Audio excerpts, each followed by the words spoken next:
কোনেও শান্তিপূৰ্ণ আন্দোলনৰ কথা বেলেগ, হিংসাৰ জৰিয়তে সমস্যাৰ সমাধান নহয়। খেৰণিত কাৰ্বি ৰাইজে যিটো দাবী কৰিছে, একাংশ কাৰ্বি ৰাইজে, যে VGR PGRত থকা মানুহখিনিক উচ্ছেদ কৰি দিয়ক। গুৱাহাটী উচ্চ ন্যায়ালয়ৰ স্থগিতাদেশ আছে, কোৰ্টক বাদ দিটো কোনেও কাম কৰিব নোৱাৰে। যদি মই কিবা এটা কৰিব যাওঁ, মোৰ ওপৰতে কণ্টেম্প অফ কোৰ্ট হ'ব।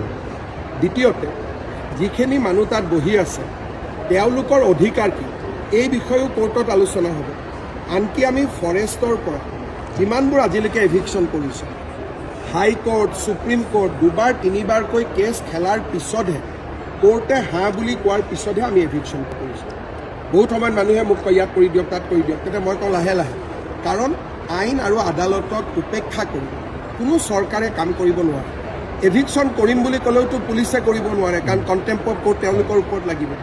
এই কথাখিনি কিয় বুজি পোৱা নাই বা বুজাৰ চেষ্টা হোৱা নাই, সেই বিষয়ে মই অপাৰক ক'বৰ কাৰণে, কিন্তু নিশ্চিতভাৱে যেতিয়া মই তেওঁলোকৰ লগত মুখামুখিকৈ কথা পাতিম, তেওঁলোকৰ মাজত যদি কিবা ভুল ধাৰণা আছে সেই বিষয়ে মই বুজি পাম।